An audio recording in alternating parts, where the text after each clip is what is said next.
Hi, welcome to my channel once again. आज का जो टॉपिक ऑफ डिस्कशन है वो बिल्कुल अभी तक मैंने किस इस तरह के मुद्दे को लेकर कभी भी अपने चैनल पे बात नहीं की है। ये चैनल मैं बेसिकली एक ट्रैवल चैनल की तरह शुरू किया था, लेकिन जब इस चैनल पे कुछ प्रॉब्लम्स आ गई थी तो फिर मैंने ट्रैवल चैनल से एक दूसरी खोल ली और फिर इसको एक जनरल चैनल बना दिया। लेकिन कभी भी मैंने इस चैनल पे पॉलिटिक्स एज सच की कभी बात नहीं की। आज फर्स्ट टाइम मैं एक पॉलिटिकल इशू लेके आ रहा हूं, क्योंकि एक बहुत ही बर्निंग इशू आया हुआ है हमारे देश के एक पॉलिटिशियंस को लेकर। काफी युवा हैं, काफी यंग हैं। आप सब उनके नाम से पूरी तरह से वाकिफ होंगे, उनको हमेशा टीवी चैनल पे देखते होंगे। कुछ लोग उसके उनके एडमायरर होंगे, कुछ लोग उनके विरोधी होंगे, कुछ लोग जो विरोधी थे वो एडमायरर हो गए। क्यों हुए, क्या हुआ, इन सारी चीजों की चर्चा आज के वीडियो में मैं करूंगा। अब इससे पहले कि आप गेस करें, मैं उस पॉलिटिशियन का नाम बता देता हूं। वो आज के हमारे संसद के सबसे युवा सांसदों में से एक, परहैप्स शायद जिस समय वो आए थे उस समय राज्यसभा के सबसे युवा सांसद थे वो। मुझे मालूम नहीं एग्जैक्टली क्या है, लेकिन वो काफी यंग हैं, ब्राइट हैं, टैलेंटेड हैं और बहुत अच्छे अच्छे इश्यूज उठाते हैं। कल एक न्यूज आया कि आम आदमी पार्टी ने उनको अपने राज्यसभा से जिस मतलब पार्टी उनकी आम आदमी पार्टी है, जिस पार्टी से वो राज्यसभा के मेंबर बन के आए थे, उस पार्टी ने उनको डिप्यूटी लीडर राज्यसभा में बनाया हुआ था। और अचानक एक ये आता है, न्यूज आता है कि उनको डिप्यूटी लीडर के पोस्ट से हटा दिया गया। अब क्यों हटाया गया, क्या रीजंस थे, उसकी नीटी ग्रिटी में हम जाएंगे। आज डिटेल में जाएंगे, एनालिसिस करेंगे। लेकिन क्या उनको हटाना सही था या गलत था, इसके बारे में सबसे पहले हम चर्चा करेंगे।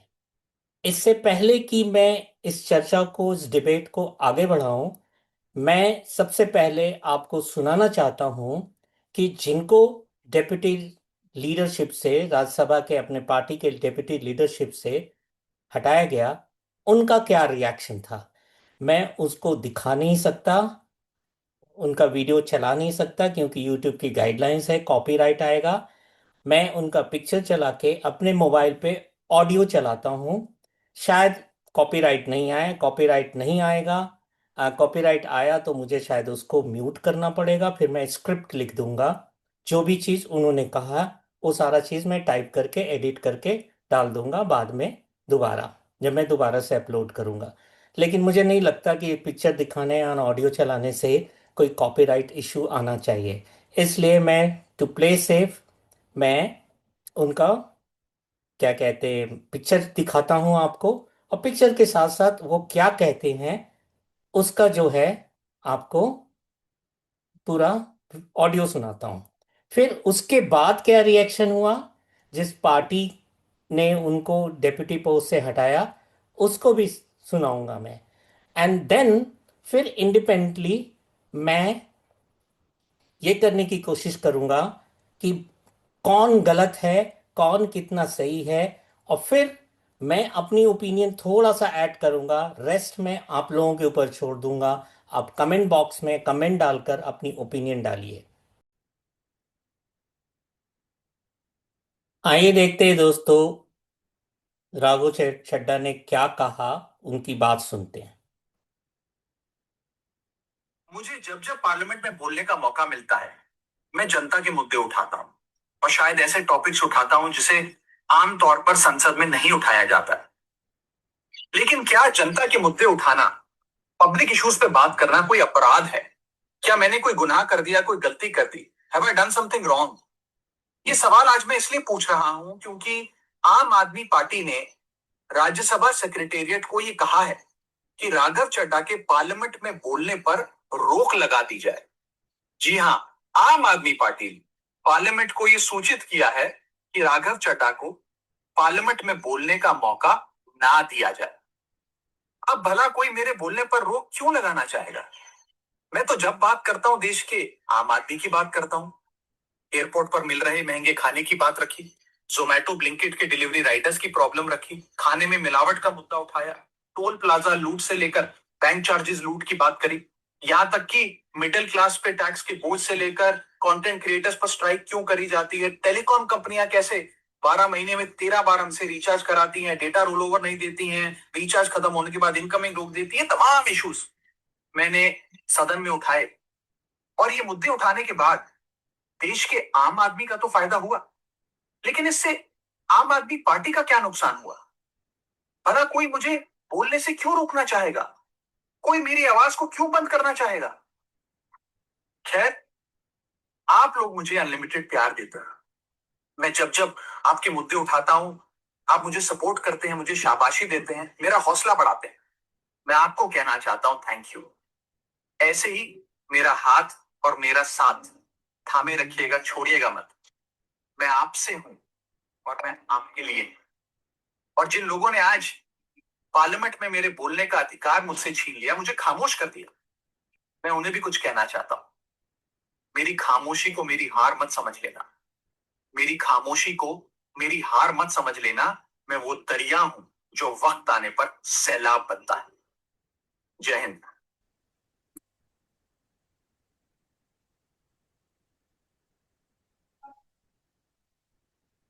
आपने देखा दोस्तों, राघव चड्ढा ने क्या कहा। आपने देखा नहीं, मतलब बेसिकली सुना। मैं दिखा नहीं सकता उनको वीडियो को, सोशल मीडिया पे वायरल है उनका ये वीडियो, आप जाकर देख लीजिएगा। क्योंकि मेरे वीडियो के परिप्रेक्ष्य में मुझे ये डालना जरूरी था, क्योंकि मैं उनकी बात को भी सुनाना चाहता हूँ। और अब मैं आपको सुनाना चाहता हूँ जो आम आदमी पार्टी के दिल्ली के जो चीफ हैं, जो इस समय जो हेड हैं, उनकी बात, उनके जो अध्यक्ष हैं, उनकी उन्होंने एक प्रेस कॉन्फ्रेंस करके या फिर अपने यूट्यूब चैनल पे भी उन्होंने ये बातें कही। उनका एक यूट्यूब चैनल है बेरोजगार नेता, तो उस पे भी जाकर आप देख सकते हैं, आप उनको सुन सकते हैं उन्होंने क्या कहा। उनको सुनने के बाद हम फिर जाएंगे और ये देखेंगे कि क्या वाकई राघव चड्ढा ने ये सब मुद्दा उठाए। मैंने उसकी एक लिस्ट बना के रखी है, कौन कौन मुद्दा है। मोस्टली राघव चड्ढा ने अपनी बातें कह दी है कि कौन कौन मुद्दाओं को, लेकिन शायद उनसे कोई छूट भी गया हो, तो उसको भी, और उसको भी एनालाइज करेंगे कि क्या वो मुद्दा सचमुच में जनता से जुड़ा हुआ था, क्या वो जनता को इम्पैक्ट कर रहा था, क्या जनता इससे हैप्पी थी या नहीं हैप्पी थी। और फिर उसके बाद मैं इस चीज को दिखाऊंगा कि एक राज्यसभा के मेंबर से क्या एक्सपेक्टेड होता है, किन मुद्दाओं को उठाने का। क्या वो राज्यसभा में जाकर उन सारे मुद्दाओं को उठाने के लिए वो राज्यसभा जाता है जिसके जिन मुद्दाओं को वो राघव चड्ढा पार्लियामेंट में, राज्यसभा में उठा रहे थे, या फिर कुछ और भी मुद्दाएं होती हैं, कुछ और भी इश्यूज होते हैं, उनको उठाना चाहिए। एंड देन फिर मैं एक अपना ओपिनियन दूंगा जो कि मेरा क्लोजर होगा। And then I leave the court open for all you people to comment and reply. इसके ऊपर मैं एक लाइव सेशन भी कर सकता हूं। अगर आपके रिप्लाई 500 से ज्यादा रिप्लाई आए और रिएक्शंस आए, तो मैं डेफिनेटली इस पे एक लाइव करूंगा। और जिन लोगों ने रिएक्शन दिया हुआ है उन सबको इनवाइट करूंगा कि आकर डायरेक्टली मेरे से क्वेश्चन करें और मेरे से बात करें। तो without a further ado, let's see listen कि जो आम आदमी की पार्टी के जो लीडर हैं उन्होंने क्या कहा।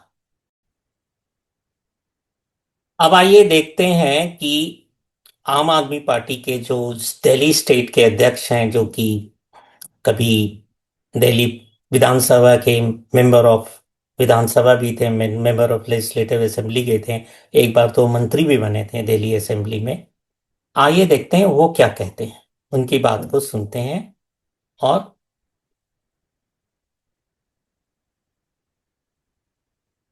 राघव भाई, अभी आपका वीडियो देखा। हम सब लोग अरविंद केजरीवाल जी के सिपाही हैं और हमने तो एक ही बात सीखी थी, जो डर गया समझो मर गया। हम सबको तो लोगों के मुद्दे उठाने थे, सरकार की आंख में आंख डाल के। पिछले कुछ दिनों में हमने देखा, जो भी कोई सीरियस मुद्दे सरकार के खिलाफ उठाता है, सरकार से प्रश्न पूछता है, लोगों की बात करता है, सरकार डिक्टेटर की तरह उसको तमाम सोशल मीडिया पर बैन कर रही है। चाहे वो ट्विटर हो, चाहे वो फेसबुक हो, चाहे वो यूट्यूब हो, सब जगह बैन किया जा रहा है। एफआईआर दर्ज कराई जा रही है, मुकदमे किए जा रहे हैं। सरकार को इससे कोई फर्क नहीं पड़ता कि कोई सॉफ्ट पीआर अपनी पार्लियामेंट में करे, क्योंकि पार्लियामेंट में एक छोटी सी पार्टी का बड़ा लिमिटेड टाइम होता है। उसमें अगर कोई समोसों की बात उठा रहा है तो उससे जरूरी है कि देश के बड़े मुद्दों की बात उठाए। पूरे देश में हमने देखा, हर राज्य में चुनाव से पहले सही लोगों के वोट काटे जाते हैं और नकली और झूठे वोट बना के सरकार पूरी बेईमानी के साथ सिस्टम पे कब्जा करके चुनाव जीत रही है। वेस्ट बंगाल में भी यही हो रहा है। अभी सारे विपक्षी पार्टियों ने सीसी को इम्पीच करने के लिए मोशन लाना चाहा, आपने उसको साइन करने से मना कर दिया। जब भी कोई मुद्दा हो जिसके ऊपर अपोजिशन वॉकआउट करती है, आप वॉकआउट नहीं करते हैं। पिछले कई अरसे से मैंने देखा, आपने कोई भी मुद्दा सदन में नहीं उठाया जिसमें आपने प्रधानमंत्री या भारतीय जनता पार्टी की सरकार से प्रश्न किया हो। ऐसे डर की राजनीति कैसे चलेगी? हम लोगों को पंजाब के मुद्दे उठाने, जहां से आप चुन के आते हैं, आप वो मुद्दे भी उठाने से घबराते हैं। अभी गुजरात में पार्टी के करीब 160 कार्यकर्ताओं को झूठे मुकदमों के अंदर उनके ऊपर एफआईआर दर्ज की गई, कईयों को गिरफ्तार किया गया, आप उस पर भी चुप रहे। तमाम नेता हमारे जेल में थे। अरविंद केजरीवाल जी को बतौर चीफ मिनिस्टर सरकार ने एक झूठे मुकदमे में गिरफ्तार कर लिया। आप उस समय भी जो है देश में नहीं थे, आप कहीं जाके छिप गए। मेरा मानना यह है कि देश के लिए असली मुद्दे हमें निडरता से और साहस से उठाने पड़ेंगे और भारतीय जनता पार्टी की आंख में आंख डाल के आपको मुद्दे उठाने पड़ेंगे। वरना देखिए, आपकी जो सॉफ्ट मुद्दे हैं उनसे उनको कोई फर्क नहीं पड़ता। बल्कि भारतीय जनता पार्टी तो कल से आपको सोशल मीडिया पे सपोर्ट कर रही है। आप इसके बारे में सोचिएगा और देखिएगा कि आप कहां से चले थे और कहां आ गए, और देश को किन चीजों की जरूरत है और आप कैसे बेहतर कर सकते हैं। धन्यवाद।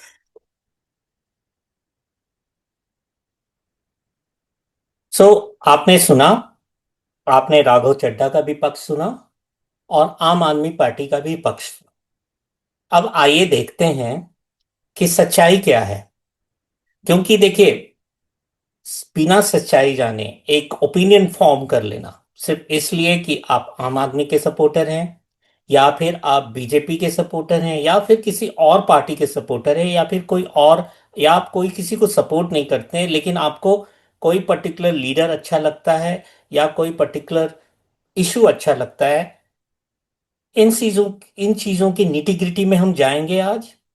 मोस्टली मैं बहुत कई बार ये यूज करता हूं कि मैं इसकी निटी ग्रिटी में नहीं जाऊंगा, लेकिन आज हम जाएंगे, हम डिटेल में एनालिसिस करेंगे कि एक राज्यसभा एमपी को से क्या एक्सपेक्टेड होता है, और एक राज्यसभा एमपी कौन से मुद्दाओं को उठा रहा है, और वो कितना जस्टिफाइड है, कितना वैलिड है, और जनता पे उसका कितना असर पड़ रहा है, और क्या मतलब जनता उससे बहुत ज्यादा बेनिफिटेड होती है, और इन सब के पीछे क्या रीजन है, कि कौन से रीजंस हैं जिससे कि जो इनके जो पार्टी के अध्यक्ष हैं दिल्ली विधानसभा के, आ, वो जो उठा रहे हैं, जिससे वो नाराज होके इनको हटाया है इन्होंने डेप्यूटी लीडर से।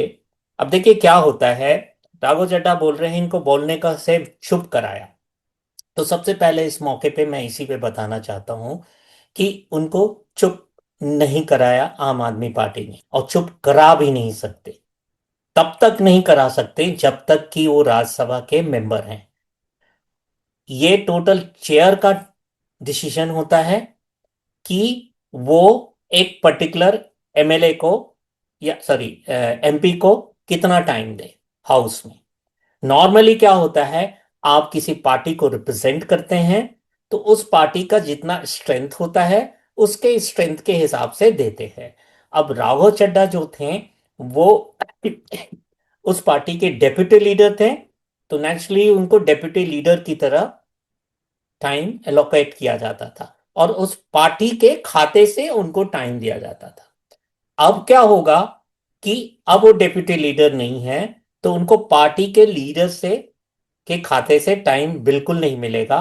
वो total deputy leader and leader का डिसीजन होगा, जो भी राज्यसभा में है, कि कौन बोलेगा कौन नहीं बोलेगा।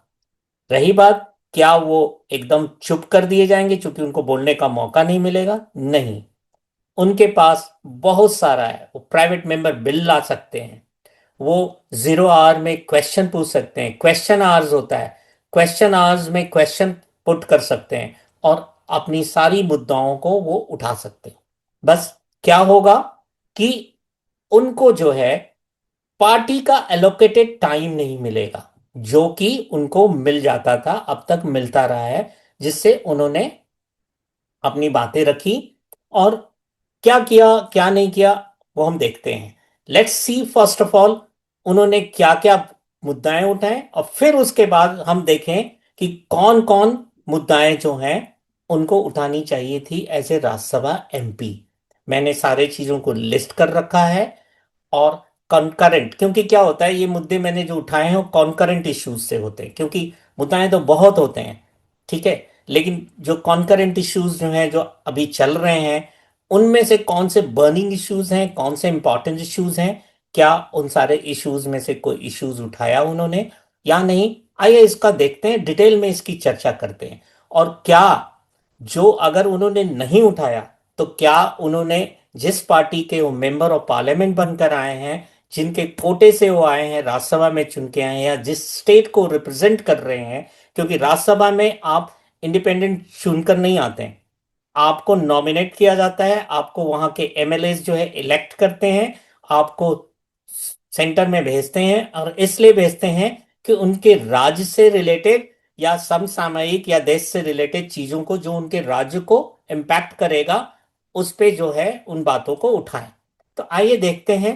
फिर से मैं शेयर करना चाहता हूं स्क्रीन, और मैं स्क्रीन के थ्रू ये दिखाना चाहता हूं कि क्या क्या मुद्दाएं राघव चड्ढा ने उठाया। सबसे तो आइए देखते हैं अब कि राघव चड्ढा ने कौन कौन से इश्यूज जो है वो उठाए। मैं शेयर करता हूं स्क्रीन, और स्क्रीन पे मैं लाना चाहता हूं राघव चड्ढा द्वारा उठाए गए issues. Raghav Chadha, as an Rajya Sabha MP, has focused on every issues affecting the middle class and gig workers rather than traditional political matters. Key issues he raised include regulating 10 minutes delivery apps, advocating for mandatory paid paternity leave, highlighting high food prices at airport, and flagging deceptive food labeling. इसको देखिए, पहला चीज उन्होंने gig workers के right को highlight किया। 10 minutes में जो डिलीवरी होती है, जो हम सारे ब्लिंकिट और उन सारे चीजों पे उन्होंने, he went out of his way and also did one day, he worked as a gig worker, as a delivery person, and put it in on his social media like Instagram and maybe YouTube and all. I've not seen, but I've seen his video on Instagram. तो Instagram पे उन्होंने video भी डाला जब वो gig workers की तरह जो है एक डिलीवरी मैन पर्सन बन के ये दिखाने की कोशिश कर रहे थे कि उनको कितनी परेशानी हो रही थी। तो he raise this issues in the parliament from the allotted time given to him from the party. Then second जो है कंज्यूमर प्रोटेक्शन, उन्होंने क्वेश्चन किया जो मिसलीडिंग पैकेजिंग होती है फूड्स एंड बेवरेजेस की, उसको क्वेश्चन किया कि उसको जो है गलत पैकेजिंग करते हैं, लिखते कुछ और हैं और देते कुछ और हैं, वो उन्होंने इशू किया। तीसरा उन्होंने इशू किया एयरपोर्ट कॉस्ट। उन्होंने कहा कि एयरपोर्ट पे जो है लोग जाते हैं, आम आदमी जो जाता है, जो पब्लिक जाती है, वो उनसे एग्जॉर्बिंट प्राइसेस कॉस्ट ये लिए जाते हैं, क्या कहते हैं, निकाला, एक्सटॉर्ट एक्सटॉर्ट किया जाता है। बिकॉज उनको जब भूख लगती है तो फूड खाने जाते हैं, तो उनसे बहुत ज़्यादा पैसे लिए जाते हैं। तो उन्होंने एडवोकेट किया कि कुछ अफोर्डेबल कैंटीन्स बनाने चाहिए, जिससे कि जो middle and lower middle class के जो ट्रैवलर हैं उनको सहूलियत मिले, और वो भी एयरपोर्ट पे कुछ स्नैक्स या कुछ चीज़ें जो हैं खाने पीने की चीज़ें खा सके, खरीद सके ना। उन्होंने एक बहुत बड़ा इश्यू उठाया जिससे हम सब परेशान हैं, वो है टेलीकॉम कम्युनिकेशंस के, जो उन्होंने 28 डेज का क्या कहते हैं रिचार्ज प्लान है इंस्टेड ऑफ 30 डेज का। तो साल में 12 महीने होते, तो 12 महीने की जगह पे एक किसी भी कंज्यूमर को वो 13 महीना का पड़ता है। तो इस इश्यू को उन्होंने उठाया। फिर उन्होंने अर्बन ट्रैफिक के चीजों की बात कही कि जो डिकंजेशन होते हैं सिटीज में, उनकी ट्रैफिक जो प्रॉब्लम्स जो होती हैं, उनको पार्किंग वगैरह में जो प्रॉब्लम होती है, उस इश्यूज को भी उठाया। फिर उन्होंने फाइनेंशियल चार्जेस जो हैं, जो बैंक्स लगाते हैं हमारे ऊपर, जो एक्स्ट्रा जो टोल चार्जेस होते हैं वो सारी चीज लगाते हैं, इन सारी चीज की इश्यूज को भी उन्होंने उठाया। अब देखिए ये सारे इश्यूज जो उन्होंने उठाए हैं अभी तक, जब से वो राज्यसभा के एमपी बैठे हैं, वो 4-5 इश्यूज हैं। ठीक है, ये मैं अभी थोड़ी देर के लिए स्क्रीन में आपके रीडिंग के लिए छोड़ दे रहा हूं, और साथ में मैं आपसे बात करना चाह रहा हूं। जिन इश्यूज को उन्होंने उठाया, क्या वो पब्लिक के मुद्दे थे? हाँ या ना? The answer is yes. ये पब्लिक के मुद्दे थे। पब्लिक को डे बाय डे या हर महीने इसको क्या कहते हैं, इन मुद्दों से का सामना करना पड़ता है। तो राइटफुली उन्होंने इन मुद्दों को पार्लियामेंट में उठाया और इसके ऊपर बात की। उन्होंने एक इंपॉर्टेंट मुद्दा था जो मैं छोड़ दिया, पेटर्निटी लीव के बारे में बात की, हाईलाइटेड है लेकिन मैंने नहीं बोला। पेटर्निटी लीव, मैं तो इसका पूरी तरह से सपोर्टर हूं। पेटर्निटी लीव के लिए जिस तरह से मेटर्निटी लीव मिलती है, उस तरह से पेटर्निटी लीव भी मिलना चाहिए। क्योंकि मेरी जब डॉटर हुई थी, तो मुझे पता था कि मेरी डॉटर को मेरी कितनी ज़रूरत थी, और मेरे वाइफ को की कितनी ज़रूरत थी, मदर की कितनी ज़रूरत थी, एंड फादर की। किसी भी बच्चे को जब वो छोटा होता है, तो उस समय मदर और फादर दोनों की ज़रूरत होती, स्पेशली लास्ट महीने में, जो लास्ट फेज जो डिलीवरी का महीना होता है, उस महीने में। और उस महीने में अगर फादर को पेटर्निटी लीव नहीं मिले और उसे ऑफिस में रहना पड़े, अपनी वाइफ के साथ नहीं रखे, तो कुछ भी इंसिडेंट हो सकता है। तो इस चीज का तो मैं पूरी तरह से सपोर्ट करता हूं। उन्होंने एक बहुत ही बड़ा इश्यूज उठाया, और ऐसा नहीं है कि उन्होंने जितने भी इश्यूज उठाए वो गलत इश्यूज थे और पब्लिक को के भले के लिए नहीं था। सारे इश्यूज जो थे पब्लिक के भले के लिए थे। लेकिन क्या यही सारे इश्यूज जो हैं के लिए लोग जो हैं एक मेंबर ऑफ पार्लियामेंट चूज करके पार्लियामेंट में भेजते हैं? कि क्या इसके अलावा भी और बहुत सारे सोशल, पॉलिटिकल, इकोनॉमिक मुद्दे होते हैं? आइए देखते हैं क्या है। क्योंकि आप राज्यसभा के एमपी हैं, तो आपसे कुछ और भी एक्सपेक्टेशन होती थी। तो अभी देखते हैं, मैं दूसरी बार शेयर करूंगा दूसरी लिस्ट को, और उसको देखते हैं इसी में मिल जाता है तो। हाँ, ये शायद जो है, हाँ, ये है the things expected for a member of parliament to raised. और ये मैंने जो इश्यूज निकाले हैं, ये इश्यूज निकाले हैं कॉन्करेंट इश्यूज को लेकर, कि क्या उनसे एक्सपेक्टेशन थी, या उनसे ही नहीं, किसी भी मेंबर ऑफ पार्लियामेंट से क्या एक्सपेक्टेशन हो सकती है, खासकर राज्यसभा से। इसमें मैंने एक चीज लिस्ट नहीं किया है, वो इश्यूज जो है, वो सबसे बड़ा इश्यू जो होता है वो ये होता है कि एक राज्यसभा का एमपी जो होता है, वो राज्य का प्रतिनिधि होता है, एक राज्य को रिप्रेजेंट करता है, चाहे जिस भी राज्य से आए, चाहे वो दिल्ली से आए, पंजाब से आए, हरियाणा से जाए, सिक्किम से आए, या मणिपुर से आए, या फिर आपको यूपी, बिहार या राजस्थान से आए, किसी भी स्टेट से अगर वो राज्यसभा में आता है, इसीलिए उसका नाम राज्यसभा रखा गया है। क्योंकि उसमें राज्य के रिप्रेजेंटेटिव बैठते हैं, कि अगर कुछ बातें जो हैं लोकसभा में रह गई, तो ये सीनियर मेंबर्स जो हैं अपने राज्य के इंटरेस्ट को उठाएं राज्यसभा में जाके, जो कि अपर हाउस होता है। तो वो चीज मैं इसमें मेंशन नहीं किया हूं, इसलिए मैंने बोल दिया। इसके अलावा मैंने कुछ चीजें पिकअप की हैं जो अभी के कंकरेंट इश्यूज हैं, उन सब चीजों से। सबसे पहला है economic issues and financial reforms, retail investor protections, demand for the targeted investor protection against conflict driven shocks, example in the West Asia crisis, capital loss carry forward, and relief from security transaction tax STT during high volatility. Telecom data policies, yes, telecom data policies के बारे में भी एक important चीज है. Raising concerns regarding the expiring of daily unused mobile data, urging telecom companies to allow carry forward of the data in a new recharge cycle. ये राघव चड्ढा ने telecom के इश्यूज को पेश तो किया उनकी वैलिडिटी के लिए, लेकिन एक इंपॉर्टेंट चीज ये है जो हम सबको इम्पैक्ट करती है, वो ये कि हमें जो हम रिचार्ज करते हैं और जो अनयूज डेटा रहता है वो लैप्स हो जाता है.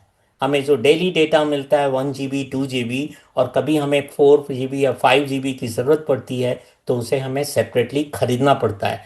ऐसा नहीं हो सकता कि हम उसको कैरी फॉरवर्ड कर सकें. हाँ, कुछ स्कीम्स होते हैं टेलीकॉम कंपनी में जिसमें वो फिक्स जो है 50 GB का पैकेज देते हैं, 60 GB का. लेकिन मेजॉरिटी ऑफ द पीपल जो होते हैं वो 1 GB 1.5 GB या 2 GB का अपने यूसेज के हिसाब से करते हैं. लेकिन कभी कभी उनको ज़्यादा यूज़ भी करना पड़ता है और वो कैरी फॉरवर्ड नहीं होता है, जो कि पास्ट में हुआ करता था. फिर उसके बाद बैंकिंग पेनाल्टीज जो थी, इस इशू को उन्होंने उठाया, जो कि एक एक्सपेक्टेड था. किसी राज्यसभा के मेंबर या मेंबर ऑफ पार्लियामेंट से इस इशू को उन्होंने उठाया. फिर taxation and ease of doing business. क्या इस इशू को, ये एक बहुत बड़ा इशू है, ईज ऑफ डूइंग बिजनेस, कि छोटे छोटे माइनर इश्यूज, माइनर ऑफेंसेस में बड़ी बड़ी पनिशमेंट दी जाती है. वो एक मिडिल क्लास के लिए एक बहुत बड़ा द्वीप स्वप्न बन के आता है. वो उन्होंने उठाया, शायद नहीं उठाया, मेरे नॉलेज में नहीं है. अगर आपके नॉलेज में है तो बताइए. अभी रिसेंटली जो है internal security and administrative reforms bill जो है वो पेश किया गया, CAPF. इसमें इंटेंस डिबेट हो रहा है. क्या उस पे उन्होंने कुछ बोला? नहीं बोला. इसमें आर्म पुलिस फोर्सेस के जनरल एडमिनिस्ट्रेशन बिल है, जिसको 100% IPS को डेपुटेशन एंड सीनियरशिप के लीडरशिप पे उनकी प्रमोशन होगी, instead of direct appointment from UPSC exam. इस इशू पे उन्होंने नहीं बताया, बोला, कुछ भी नहीं बोला. Infrastructure and regional issues, yes, infrastructure and regional issues. जो भी मास्टर प्लान दिल्ली में बन रहा है, या फिर जो भी रीजनल जो है, जो लैंड पूलिंग चल रही है, आए दिन लैंड पूलिंग के कारण जो है बहुत सारे लोगों के, जिनके पुराने मकान 30 साल 40 साल 50 साल पुराने मकान बने हुए हैं, उनको तोड़ के कोर्ट का ऑर्डर देख बताकर उनको तोड़ के उनको बेघर कर दिया जाता है. क्या उस तरह की कोई इश्यूज को उन्होंने उठाया? नहीं उठाया. अर्बन इंफ्रास्ट्रक्चर से रिलेटेड, यस, ट्रैफिक से रिलेटेड उन्होंने बताया. लेकिन जो मेजर एक इंसिडेंट है जिसपे सुप्रीम कोर्ट पे भी गई थी, dog management and stray animals, जिससे कि एक्सीडेंट्स होते हैं. और एक्सीडेंट नहीं, अभी बहुत सारे इंसिडेंट होते हैं, डॉग बाइटिंग्स एंड वगैरह वगैरह. उन्होंने किसी पक्ष से नहीं, अगर वो मतलब डॉग लवर्स के पक्ष से भी बोलते हैं तो माना जाता, चलो उन्होंने कुछ बातें रखी. न उन्होंने डॉग लवर्स के पक्ष में बात की, न ही जो स्ट्रे एनिमल्स हैं उसके खिलाफ कुछ बात की. इन्वायरमेंटल पोल्यूशन, इतना बड़ा इशू आया था पार्लियामेंट में, इतना बड़ा इशू आया था पार्लियामेंट में इन्वायरमेंटल पोल्यूशन का. जो हमारे दिल्ली के रिच दिल्ली, पूरी जो कहते हैं आपको, टोटल ये जो सारे रिच जो हैं एरिया जो है आपको, अरावली हिल्स का था, जिसके ऊपर मैंने कई वीडियोस डाले हुए हैं. क्या राघव चड्ढा ने उस पे एक शब्द भी बोला? नहीं बोला. अभी जो करंट क्राइसिस चल रही है, जो करंट इश्यूज है, जो करंट प्रॉब्लम्स हैं लोगों के, जो डे टू डे में, जिसमें आज मैंने न्यूज में देखा है कि बहुत सारे जो माइग्रेटरी लेबरर्स हैं या फिर जो वर्कर्स हैं जो दिहाड़ी पे काम करते हैं, या फिर यहाँ तक कि फुल टाइम भी काम करते हैं कहीं ऑफिसेज में, उनको LPG, इसलिए वो काम धाम छोड़ के अपने डिफरेंट स्टेट में चले जा रहे हैं. और उनको कितनी परेशानी हो रही है, एक कोविड लाइक सिचुएशन हो गया. जिस तरह कोविड के समय में आप लोगों ने देखा था कि किस तरह से ये माइग्रेटरी लेबर जो हैं रातों रात डिस्पाइट रिस्ट्रिक्शंस चले गए थे. अब उसी तरह से उनका पलायन हो रहा है। वो अपने गांव जा रहे हैं, बोल रहे हैं कम से कम हमें, हम खा नहीं पा रहे हैं। मैंने कुछ वीडियो देखा है, उसने एक वीडियो में तो मुझे ये सुनने को मिला था कि वो रात को रोटी बनाता है, उसी को सुबह खिलाकर बच्चे को एलपीजी के लाइन में लगा हुआ है। तो इस तरह की स्थिति है। क्या उसकी जो शॉर्टेज हो रही है, शॉर्टेज नहीं भी है, गवर्नमेंट तो कह रही है कोई शॉर्टेज नहीं है, जो उसकी ब्लैक मार्केटिंग हो रही है या मिसमैनेजमेंट हो रहा है, दोनों में से तो कुछ तो है ना। तभी तो लोग इतनी लंबी लंबी लाइन लगाए हुए हैं। कुछ तो हो रहा है। क्योंकि जब देखिए, मेरा भी जब सिलेंडर था, वो डिलीवरी करने नहीं आ रहा था, मुझे पहली दफा पिछले 3 साल के अंदर में अपने डिलीवरी वाले के पास जाना पड़ा, और उसने से बोलना पड़ा कि भैया बुकिंग किए हुए 4 दिन हो गया, आपका कंफर्मेशन भी आ गया है कि बुकिंग आपका हो गया है, लेकिन डिलीवरी अभी तक आप क्यों नहीं करा रहे हैं। बहुत प्रेशर डाला, चूंकि वो मेरे से किसी वजह से डरता है कि ये कंप्लेन कर देगा। तो जाकर उन्होंने फाइनली जो है अपने उस डिलीवरी गाय को बोला, और मेरे घर में एलपीजी आया। किसी तरीके से मैंने एलपीजी ले लिया, नहीं तो मेरा भी हालत उन्हीं की तरह होता जो लोग लाइन में लगे हुए हैं। इसके अलावा जो हमारे ट्रेड डेफिसिट, जो ट्रेड एग्रीमेंट हो रहे हैं, इतने बड़े बड़े डील हुए हैं, इतने बड़े बड़े यूएस के साथ जो समझौता हुआ, जो लॉपसाइडेड समझौता हुआ, जो यू के साथ एक अच्छा समझौता हुआ, कम से कम उसमें सरकार की प्रशंसा कर देते हैं, कुछ बोल देते हैं। उस पे भी कुछ नहीं बोला। इसके अलावा और भी इश्यूज हैं, ठीक है। जो लेफ्ट विंग ये सब इश्यूज को तो उतना मैं नहीं समझता कि वो उठाएंगे, उठाना चाहते थे, लेकिन उन्होंने चलो ठीक है, एक्सट्रीमिज्म पे चल रहा है, पुलिस रिफॉर्म्स हो रहा है, इन सब चीजों को। कुछ और इश्यूज हैं, social welfare and marginalised communities का स्टूडेंट, जो under utilisation of SC ST welfare funds हैं। वो बोलते हैं आम आदमी का मुद्दा मैं उठाता हूं। क्या ये आम आदमी का मुद्दा नहीं है कि SC ST के वेलफेयर फंड्स एंड डिमांडिंग उनके बेटर सिक्योरिटी एंड अपॉर्चुनिटी की, जो दलित एंटरप्रेन्योर्स हैं, उसकी जो इश्यूज को उन्होंने कभी उठाया नहीं उठाया। हेल्थ केयर एक्सेस, दिल्ली में उनके पार्टी की गवर्नमेंट ने मोहल्ला क्लिनिक खोला हुआ था, उन सारे मोहल्ला क्लिनिक को बंद कर दिया गया। क्या उसके बारे में राघव चड्ढा ने, चूंकि वो दिल्ली से MLA रह चुके हैं और दिल्ली के हैं, ठीक है, वो पंजाब को रिप्रेजेंट कर रहे हैं, लेकिन दिल्ली के हैं, तो उनसे एक्सपेक्टेड था, क्योंकि हम लोगों ने उन्हें वोट भी दिया था और हम लोगों ने उनको मतलब सपोर्ट भी किया था, उनसे एक्सपेक्टेड था कि भाई ये जो है इस तरह के इश्यूज उठाएं जो कि एक बेसिक आम आदमी का ही है।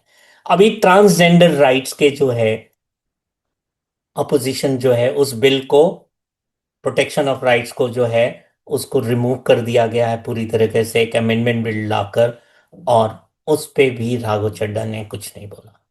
फिर उसके अलावा जो है, मैंने जैसे बताया था कि क्या राघव चड्ढा जो हैं उनको कंप्लीटली साइलेंट कर दिया गया है? नहीं।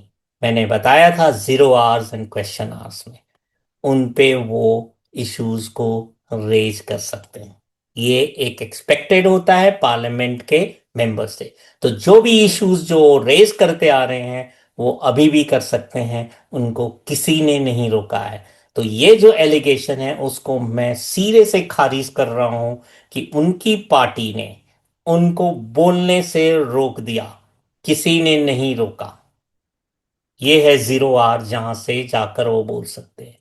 उसके अलावा जो डिबेट होता है, उस पे भी as a private member bill लाकर वो डिबेट में पार्टिसिपेट कर सकते हैं।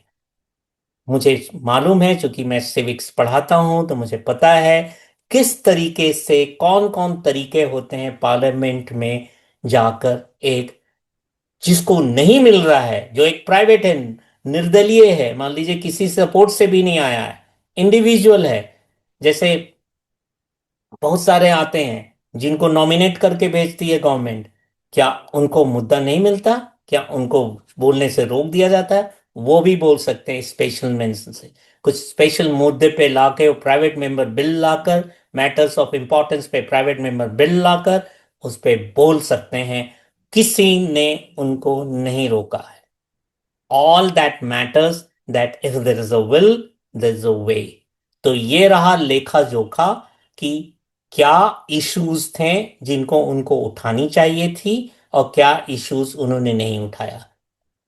अब मैं स्टॉप शेयरिंग करता हूं और आपसे बातें करता हूं। जैसे कि सौरभ भारद्वाज को आपने सुना, उन्होंने अब ये उन पे ब्लेम लगाया कि भाई बहुत सारे विपक्ष के मुद्दा होते हैं जिससे वो सरकार को घेरती है, और उसमें राघव चड्ढा ने पार्टी का साथ नहीं दिया। पार्टी का एक विप होता है, कुछ चीजों में विप होता है, कुछ चीजों में विप नहीं होता।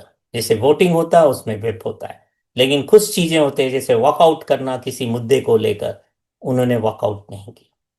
दूसरी चीज ये था कि भाई अभी आप देख रहे हैं एक बहुत इंपॉर्टेंट मुद्दा चल रहा है आपको, वोट चोरी का, और इस तरह का जो एलिगेशन लगा, कितनी सच्चाई है कितनी सच्चाई नहीं है। लेकिन अगर अपोजिशन कह रही है कि भी इलेक्शन कमीशन को ट्रांसपेरेंट होना चाहिए, जो एसआईआर कर रहे हैं उनमें सही चीजों को फॉलो करना चाहिए। अभी बंगाल में क्या हो रहा है आप सब देख रहे हैं, सुप्रीम कोर्ट में ये इश्यूज चल रहा है, सुप्रीम कोर्ट के डायरेक्टिव्स के बाद भी वहां पे कुछ भी नहीं हुआ, पब्लिक वहां पे रोड पे है। क्या ये सब बर्निंग इश्यूज नहीं है?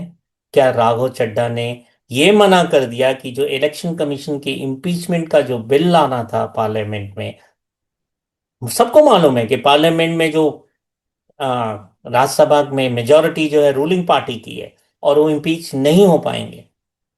और इम्पीचमेंट इलेक्शन कमीशन का ऐसे भी नहीं हो सकता सिर्फ राज्यसभा में इम्पीच करके। लेकिन इस मुद्दे पे बातचीत हो, उस पे साइन करना हो, उन्होंने सिरे से मना कर दिया। उन्होंने साइन करने से मना कर दिया।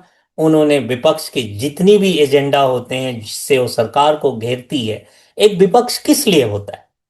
एक विपक्ष इसलिए होता है कि सरकार अगर रॉन्ग फुटिंग पे हो, पब्लिक के इश्यूज को नहीं हैंडल कर रही हो ठीक से, तो उस पे सरकार को घेरे।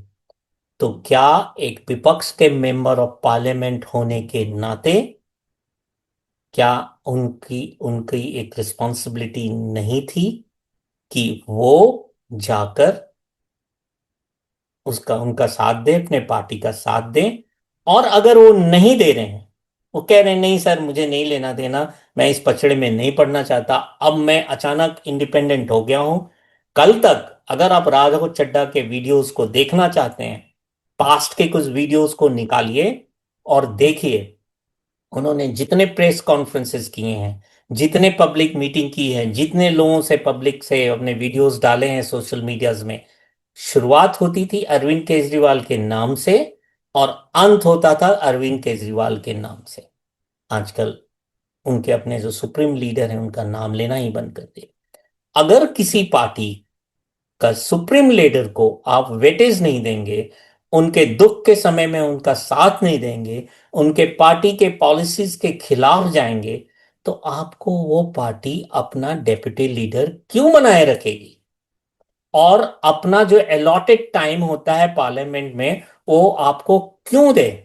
अगर आप इंडिपेंडेंट मुद्दा उठा रहे हैं तो आपके पास बहुत सारे तरीके हैं इंडिपेंडेंट मुद्दा उठाने के लिए। आपने कोई गलत मुद्दा नहीं उठाया है, जितने भी मुद्दाओं को आपने उठाया है, मैंने खुद कहा है कि मैं बहुत सारे मुद्दाओं पे पूरी तरह से, टेलीकॉम वाला इश्यूज हो, गिग वर्कर्स हो, जितने भी मुद्दा हैं, एयरपोर्ट वाला इश्यूज तो मुझे हजम नहीं हुआ। क्योंकि नहीं हुआ कि अगर एक एयरपोर्ट में 10 रुपए का समोसा मिल जाता है तो मेरे को क्या फर्क पड़ता है? तो मैं तो एयरपोर्ट में समोसा खाता ही नहीं हूं। या तो मैं अपना कार्ड स्वाइप करके वहां के लॉन्च में जाके खाता हूँ जो कि मुझे फ्री में मिलता है, या फिर अगर वो नहीं मिलता है तो मैं घर से पैक करके लेके जाता हूँ। हम इंडियंस को क्या जरूरत है, middle class and lower middle class को क्या जरूरत है? हम ट्रेन में भी जाते हैं तो घर का खाना पैक करके जाते हैं ना। अब आप कहेंगे कि नहीं जी आप तो घर फैमिली वाले हैं, आप पैक करके जा सकते हैं, बाकी स्टूडेंट तो नहीं। बाकी स्टूडेंट को किसने मना किया कि आप चार दो बिस्किट के पैकेट डाल दीजिए, दो चिप्स के पैकेट डाल दीजिए अपने बैग में? क्या वहां चेकिंग में निकाल देते हैं? नहीं निकालते। आपको क्यों एयरपोर्ट से खरीदने की जरूरत है? एयरपोर्ट से वही खरीदते हैं जिनके पास पैसा है, और उनको कोई फर्क नहीं पड़ता वो 40 रुपए का समोसा मिले या 10 रुपए का समोसा मिले या 500 रुपए का समोसा मिले, वो फिर भी खरीदे। तो ये तो एक नॉन इश्यूज था जिसको आपने उठाया, और एक कैंटीन खोल दिया आपने, खुलवा दिया। आपकी बात ये भी ध्यान में आ रहा है कि आपकी बात आजकल की आज सरकार जो है बहुत जल्दी मान लेती है। क्या कारण है आपकी बात के बहुत जल्दी मान लेती है? गिग वर्कर वाली बात आपकी मान ली, अच्छी बात है, मान ली। कुछ तो है ना। तो जो जिस पार्टी को आप रिप्रेजेंट करते हैं उनको कुछ फिशी नजर आया, उनको आपके एटीट्यूड, उनके अप्रोच, जैसे सौरभ भारद्वाज ने एक आप पे आरोप लगाया कि भाई जब अरविंद केजरीवाल या पार्टी को आपकी सबसे ज्यादा जरूरत थी तो आप लंदन में बैठे हुए थे इन द नेम ऑफ कि मैं आपके आईज का इलाज करा रहे हैं। आपने, चलिए आप इलाज करा रहे हैं, क्या आप एक ट्वीट नहीं करवा सकते थे? या ट्वीट खुद नहीं कर सकते थे? ऐसे तो सोशल मीडिया में एक्टिव होते हैं। अभी अरविंद केजरीवाल को, उनके पार्टी के सुप्रीमो को कोर्ट ने बरी कर दिया उनके ऊपर जो शराब घोटाले में चार्जेस लगे थे। आपने क्या उस पे उनको जाकर उनसे मिले, उनको बधाइयां दी? कम से कम कुछ नहीं बोलते पब्लिकली, प्राइवेट में जाके बधाइयां दे सकते थे। आपने दिया नहीं दिया? तो अगर आप अपने पार्टी के साथ नहीं है तो पार्टी आपको आपके साथ क्यों रखेगी? और जो ये एलिगेशन आप लगा रहे हैं कि आपको बोलने से रोक दिया, ये एक कोरा बकवास है मिस्टर राघव चड्ढा। मैं वंस अपॉन ए टाइम, मैं अभी भी आपका फैन हूं। आप जो मुद्दा उठाए हैं, उठाते हैं, बहुत अच्छे मुद्दा उठाते हैं, उठाते रहिए, आप जैसे लीडर पार्लियामेंट में होने चाहिए। लेकिन गलत चीज आप बोलेंगे तो मैं उसका साथ दे दूंगा। मैं तो, जब लोग कह रहे थे, आपको सपोर्ट करते थे सोशल मीडिया में कि ऐसा पार्लियामेंट का मेंबर होना चाहिए, तो मैं तो आपके लिए उनसे लड़ता था। क्या आपने इसको पहले जिताया? आज आप इनको बोलते हैं ऐसा होना चाहिए, लेकिन आपने जब लोकसभा का इलेक्शन लड़ने गए थे तब तो इनको थर्ड पोजीशन में डाल दिया था, सेकंड भी नहीं, पुअर थर्ड। कांग्रेस पार्टी वहां पे सेकंड पे आई थी जहां से वो लोकसभा लड़े थे। तो सबसे बड़ी बात ये होती है, एक मैं आपको चीज बताना चाहता हूं राघव चड्ढा, बहुत ध्यान से सुनिएगा। और बाकी लोगों को भी मैं ये मेरी ओपिनियन है, मैं अपना ओपिनियन डालने के लिए आपको बोला था कि अगर आप अगर आप पार्टी के खिलाफ जाते हैं तो पार्टी आपके खिलाफ एक्शन करेगी। ठीक है, अपने पार्टी के खिलाफ को उल्टा उल्टा नहीं बोला, लेकिन आप पार्टी को टोटली अंदर नजरअंदाज करेंगे और अकेले बैटिंग करेंगे। बॉस, अकेले बैटिंग करके तेंदुलकर ने 5 वर्ल्ड कप जीत खेला और एक नहीं जिता पाया अकेले बैटिंग पे। जो वर्ल्ड कप तेंदुलकर के समय में जीती इंडिया, वो वर्ल्ड कप वो था जिसमें पूरी टीम खेली। तो बॉस, अकेले बैटिंग करना बंद कीजिए। और आपको अकेले बैटिंग करने का इतना ही शौक है, अकेले आइए, एज एन इंडिपेंडेंट कैंडिडेट आइए, जैसे बहुत सारे लोग आते हैं। और राजस्थान के एक हैं, वो आते हैं, बिहार के 2-4 लोग हैं जो हर बार आते हैं, जीत के आते हैं, उनको कोई रोक भी नहीं सकता। आपने तो अच्छा खासा रैपो बना लिया है, आप रिजाइन कीजिए। कहीं से भी, पूरे कंट्री में आपको लोग जानते हैं, कहीं से भी लोकसभा का बाई इलेक्शन होता है, जीतिए, लोकसभा में आइए। अब फिर आप अकेले बैटिंग करते रहिए, चौके मारिए, छक्के मारिए, सेंचुरी बनाइए, डबल सेंचुरी है, ट्रिपल सेंचुरी लगाइए, हम भी क्लैप करेंगे।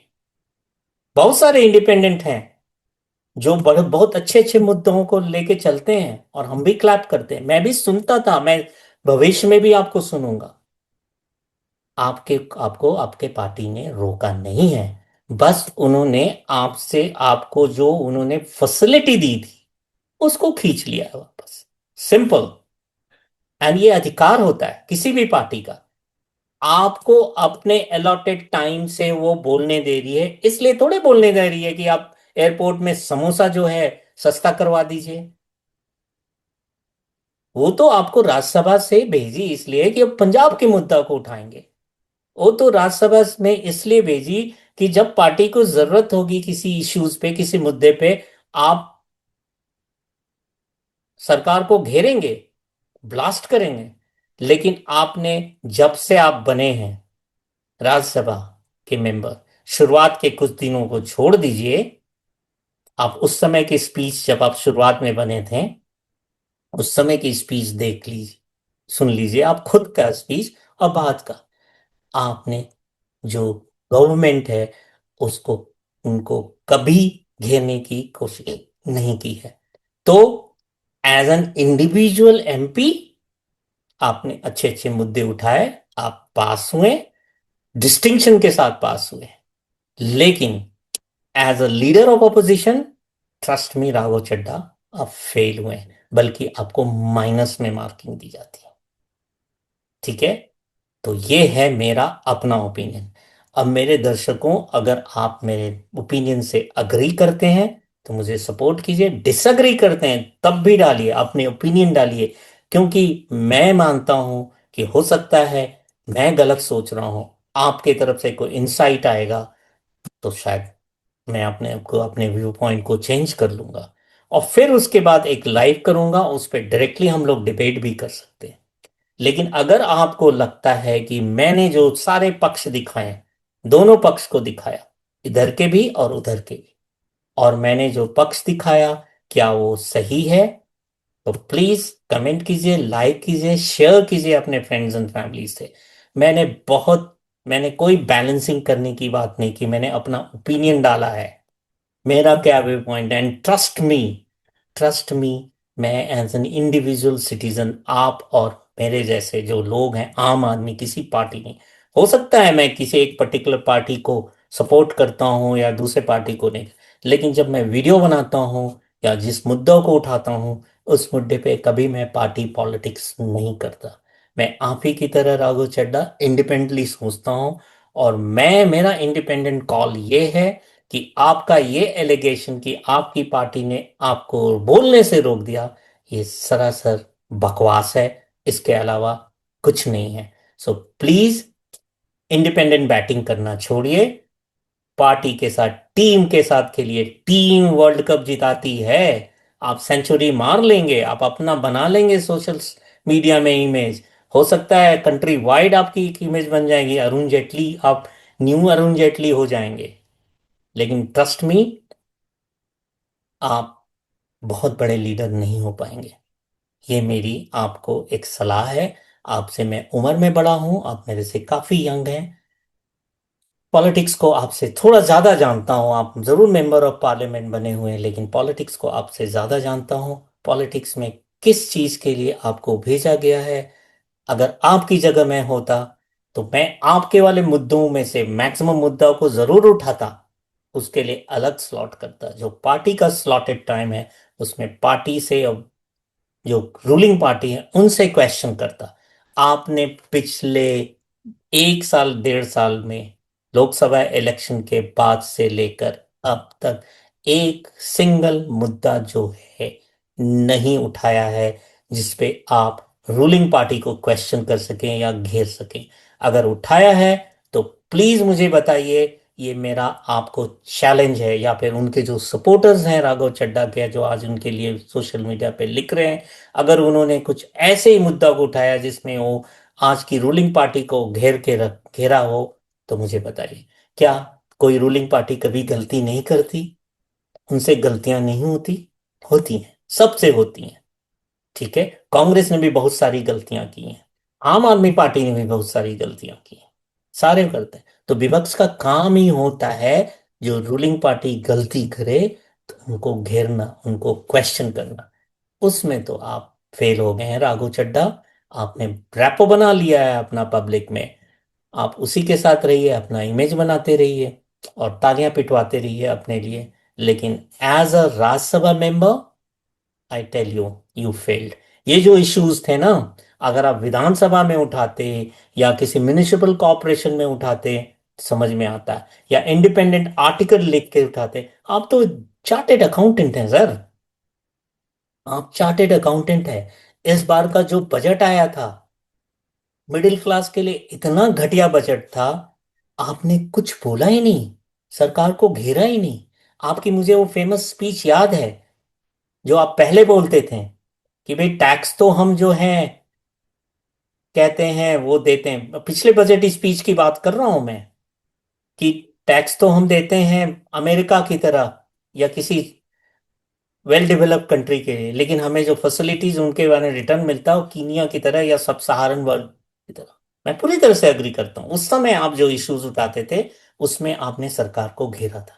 लेकिन अब क्या हो गया, क्या हो गया सडनली? वो कौन सा प्रेशर है जो आपके ऊपर अप्लाई किया गया है जिससे कि अचानक आप चुप हो गए? सो प्लीज, जिसने आपको बनाया है, जिसने आपको ये पोजीशन दी है, उसको रिस्पेक्ट कीजिए। ठीक है, ब्लाइंडली नहीं फॉलो कीजिए आप। किसी ने नहीं कहा आपको ब्लाइंडली फॉलो कीजिए। हाँ में हाँ मत, जी हुजूरी मत कीजिए जो आप पहले करते थे। आप पहले के अपनी वीडियो को उठा के देखिए, आपने कितनी चाटुकारिता की है। और वो चाटुकारिता करके आप राज्यसभा के एमपी बन गए, आउट ऑफ द बॉक्स। जो बहुत सारे आम आदमी पार्टी में आपसे ज्यादा टैलेंटेड लोग हैं, जो पढ़े हुए हैं, उनको नहीं मौका मिला। लेकिन फिर भी आपके पार्टी के लीडर ने आपको चांस दिया, क्योंकि उन्होंने देखा कि आप ब्राइट हैं, यंग हैं, वेल एजुकेटेड हैं। और उन्होंने वो आप उनके लिए पार्टी के फेस थे। लेकिन क्या आपने उन पार्टी के लिए कुछ किया? कुछ नहीं किया।